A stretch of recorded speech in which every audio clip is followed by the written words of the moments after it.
ഒരു ദിവസം ഡാഗിനിയമ്മ ചുറ്റി നടക്കുമ്പോൾ എന്തോന്നാ ഇവിടെ? ഹായ്, പാൽപ്പായസം. ഈ മാന്ത്രിക തവി കൊണ്ട് പണിയുണ്ട്. ഒരു തവി പായസം എടുത്തോട്ടെ മക്കളെ. ആ, എന്നിട്ട് വേഗം പോ. വൈകാതെ. ഏ അയ്യോ, പായസം മുഴുവനും പോയേ. ഏ എന്താ, എന്തു പറ്റി? ഒരു തള്ള വന്ന് ഒരു തവി പായസം എടുത്തു. അല്പം കഴിഞ്ഞപ്പോൾ ഇതിനകത്തെ പായസം മുഴുവൻ കാണാതായി. ആ സമയം അതുവഴി രാജുവും രാധയും പോകുന്നുണ്ടായിരുന്നു. രാജു, ഇതാ ഡാഗിനി അമ്മൂമ്മയുടെ വിദ്യയാകും. അതെ, നമുക്ക് മായാവിയെ വിളിക്കാം. ഓം ഹ്രീം കുട്ടിച്ചാത്ത, ഓം ഹ്രീം. ഹായ് കൂട്ടുകാരെ. മായാവി കാര്യമറിഞ്ഞപ്പോൾ, അങ്ങനൊരു മാന്ത്രികത്തവിയെക്കുറിച്ച് ഞാനും കേട്ടിട്ടുണ്ട്. അയ്യോ, ഇനി എന്തു ചെയ്യും? വാ, നമുക്കൊന്ന് നോക്കാം. അപ്പോൾ കുട്ടൂസ, ആ കുട്ടകമിങ്ങെടുത്തോ, പാൽപ്പായസം എത്തിപ്പോയി. എവിടെ? ഹീ ഹി, ഇതാ നോക്ക്. ഉടനടി, എൻ്റെ അമ്മേ, ഇതെന്ത് വിദ്യ? ഇതാണ് ഓസൻ തവി. ഒരു തവി കോരിയാൽ മുഴുവനും കൂടെ പോരും. ഹീ ഹി, കലക്കി. ഓസൻ കലകലക്കി. ഇനി പായസം കുടിച്ചിട്ട് തന്നെ ബാക്കി കാര്യം. ഉഗ്രൻ പായസം. ഹോ, വയറ് പൊട്ടാറായി. ഒന്ന് മയങ്ങാം. നമുക്ക് അകത്ത് കയറി തവി എടുത്താലോ? വേണ്ട രാജു, ചിലപ്പോൾ അപകടമാവും. ലുട്ടാപ്പി വരുന്നു. നമുക്ക് ലുട്ടാപ്പിയെ പറ്റിക്കാം. ശിഷ്, കൊള്ളാം. ഉടനെ, അറിഞ്ഞോ, ഡാഗിനി അമ്മൂമ്മ എൻ്റെ മാന്ത്രിക തവി തട്ടിയെടുത്തു. അയ്യോ, പുഴവെള്ളം പായസമാക്കുന്ന തവിയായിരുന്നു. ഇനി എന്തു ചെയ്യും? ലുട്ടാപ്പി വേഗം കുട്ടൂസിൻ്റെ അടുത്തെത്തി. പായസം മുഴുവൻ കുടിച്ചിട്ട് ദാ കിടക്കുന്നു. അമ്പടാ, മാന്ത്രിക തവി കൊണ്ട് പായസം ഉണ്ടാക്കിയിട്ട് തന്നെ ബാക്കി കാര്യം. ഈ പുഴയിലെ വെള്ളം മതി. അല്പം കഴിഞ്ഞ്, വേഗം എണീക്ക്, ഇതാ പായസം വരുന്നു. എന്തോ നാടാ ഇത്? പുഴവെള്ളം ചതിച്ചോ? അടുത്ത നിമിഷം, ഹാ ഹാ ഹാ, പുഴപ്പായസം. ഒരു ദിവസം ടൗണിനടുത്ത്. മായാവിയല്ലേ അത്? എന്നെ പറ്റിക്കാൻ വേഷം മാറി നടക്കുക. അവനെ പിടിക്കണം. ഈ വണ്ടിയിൽ പിന്തുടരാം. എന്നെ കൂടെ ടൗണിലേക്ക് കൊണ്ടുപോ, ഇല്ലെങ്കിൽ തന്നെ ഞാൻ തവളയാക്കും. അയ്യോ, കേറിക്കോ.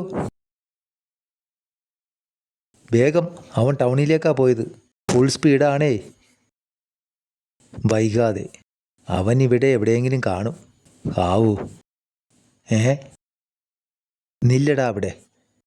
എൻ്റെ അമ്മേ, അവൻ രക്ഷപ്പെട്ടു.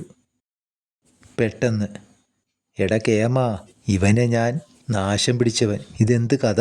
എൻ്റെ അമ്മോ. ഹോ, ഹാവൂ, വയ്യേ. പെട്ടെന്ന്, ഇതെന്താ? എല്ലൻ മായാവി. അയ്യോ, ഇവിടെ തടിയൻ മായാവി. വഴിയുടെ മറുവശത്ത് 2 മായാവി. പെട്ടെന്ന് വിക്രമനും മുത്തുവും അവിടെ എത്തി. അമ്മുമ്മ, ഞങ്ങളുടെ പുതിയ സൂത്രം കണ്ടോ? എന്തോ നാടാ? ഞങ്ങൾ മായാവി മുഖം മൂടി ഉണ്ടാക്കി കുറേ പിള്ളേർക്ക് വെറുതെ കൊടുത്തു. ഇനി ലുട്ടാപ്പി ഇതും വെച്ച് എന്നാലും രാജ്യം സംശയിക്കില്ല. ഹീ ഹി, എങ്ങനെയുണ്ട് സൂത്രം? അപ്പോൾ ഇതിൻ്റെയൊക്കെ പിന്നെ നിങ്ങളായിരുന്നല്ലേ? നിന്നെയൊക്കെ ഞാൻ... ഓടിക്കോടാ മുത്തു. ഡാഗിനി അമ്മുമ്മക്ക് വട്ടിളകി. ഒരു ദിവസം രാജുവും രാധയും മായാവിയും കൂടി സംസാരിച്ചിരിക്കുമ്പോൾ ഡാഗിനി അമ്മുമ്മ അവിടെ എത്തി. മായാവി, അടുത്ത ഞായറാഴ്ച എൻ്റെ പിറന്നാളാ. ഹായ്, എങ്കിൽ നമുക്കൊന്ന് ആഘോഷിക്കണം. ആഘോഷിക്കുന്നിടയിൽ നിന്നെ ഞാൻ പിടികൂടുമെടാ.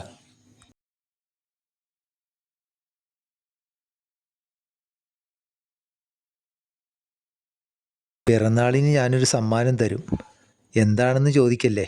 ഇപ്പോഴേ പറഞ്ഞാൽ അതിൻ്റെ രസം പോകില്ലേ. മായാവിയുടെ സമ്മാനമല്ലേ, മോശമാവില്ല. ഹാ, അതൊക്കെ കിട്ടുമ്പോൾ കാണാം. ശരി, ഞായറാഴ്ച കാണാം. ഉടൻ കുട്ടൂസിനെ വിവരം അറിയിക്കണം. ഡാഗിനി കുട്ടൂസിൻ്റെ അടുത്തെത്തി. ഹായ് കുട്ടൂസ, നമ്മുടെ ഭാഗ്യം തെളിഞ്ഞെന്ന് തോന്നുന്നു. ഹയ്യടാ, മായാവി കിട്ടിയോ? ഇല്ലില്ല, ഞായറാഴ്ച രാധയുടെ പിറന്നാളാ. മായാവി ഒരു പിറന്നാൾ സമ്മാനം കൊടുക്കും. അയ്യോ, നമ്മളെ ഉപദ്രവിക്കാനുള്ള വല്ല കുന്ത്രാണ്ടവും ആയിരിക്കും.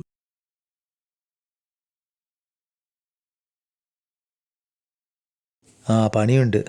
ആദ്യം നമുക്കൊരു സമ്മാനം കൊടുക്കാം. അവരത് വാങ്ങുമോ? അവരെ തകർക്കാനുള്ള ഒരു സമ്മാനം നമ്മൾ കൊടുക്കും. പക്ഷെ മായാവിയുടെ സമ്മാനമാണെന്നേ അവർ കരുതൂ. ആഹാ. എന്ത് സമ്മാനമാ കുട്ടൂസ? മാന്ത്രിക കസേര. എടാ ലുട്ടാപ്പി, ആ നിലവറയിൽ നിന്ന് നീ ആ മാന്ത്രിക കസേര കൊണ്ടുവന്നേ. ശരി. ഒരു മന്ത്രവാദിയിൽ നിന്ന് തട്ടിയെടുത്ത കസേരയാ ഇത്. എന്താ ഇതിൻ്റെ സൂത്രം? പറക്കുന്ന ഈ കസേര താഴെ നിന്ന് തിരിക്കുകയും മറിക്കുകയും എല്ലാം ചെയ്യാം. ഉഗ്രൻ. അത് കിട്ടുമ്പോഴേ ആ പിള്ളേർ അതിലേക്ക് ചാടിക്കയറും. പിന്നെ ഹി ഹി ഹി.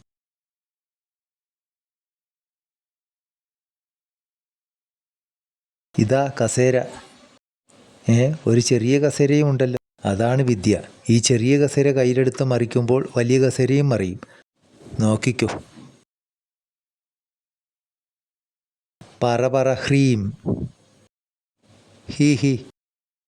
ഹാ ഹാ. മറി മറി ഹ്രീം. അടുത്ത ഞായറാഴ്ച കുട്ടൂസനും ഡാഗിനിയും രാജുവിൻ്റെയും രാധയുടെയും വീടിനടുത്തെത്തി. ദാ ഇവിടെ വയ്ക്കാം. അവരിപ്പോൾ വരും. ഇനി നമുക്ക് ഒളിച്ചിരിക്കാം. കുറച്ചു കഴിഞ്ഞപ്പോൾ രാജുവും രാധയും അവിടെ എത്തി. രാധേ, ഇതാണോ മായാവിയുടെ സമ്മാനം? ഹായ്. പറക്കുന്ന കസേര. കോളടിച്ചു. ഇതിൽ കയറിയിരുന്ന് പറ പറ ഹ്രീം എന്ന് പറഞ്ഞാൽ മതിയത്രേ. കുട്ടൂസ, അവർ പറക്കാൻ തുടങ്ങുന്നു. പറന്നു പോങ്ങട്ടെ, ബാക്കി കാര്യം ഞാനേറ്റു. He he. ഹായ്, നല്ല രസം. മായാവിയുടെ സമ്മാനം കൊള്ളാമല്ലോ. അപ്പോഴാണ് മായാവി ആ വഴി വന്നത്. പറക്കുന്ന കസേരയോ? ഇതെവിടെ നിന്ന് കിട്ടി? തട്ടിക്കോ കുട്ടൂസ. വരട്ടെ, മുതലപ്പുഴയുടെ മുകളിലെത്തട്ടെ. ഹാ ഹാ ഹാ. പുഴയുടെ മുകളിലെത്തുമ്പോൾ ഈ കസേര മറിക്കും. ഹാ ഹാ. അതോടെ പിള്ളേർ മുതലയുടെ വായിൽ. He he. മായാവി ഇതെല്ലാം കേൾക്കുന്നുണ്ടായിരുന്നു. ഇതാണോ പരിപാടി? ആ, വഴിയുണ്ട്. അയ്യോ, പറ്റിച്ചു. മായാവി. രാജു, രാധേ. ഹായ് മായാവി, ഉഗ്രൻ സമ്മാനം. ഹാഹാ. ഇത് ഡാഗിനിയുടെ സൂത്രമാ. കസേര മറിച്ച് നിങ്ങളെ വീഴ്ത്താനുള്ള സൂത്രം. അയ്യോ. ഈ ചെറിയ കസേര തലതിരിച്ചാൽ നിങ്ങളുടെ കസേരയും മറിയും. ദാ ഇത് പിടിച്ചോളൂ. ചരിയാതെ സൂക്ഷിക്കണം.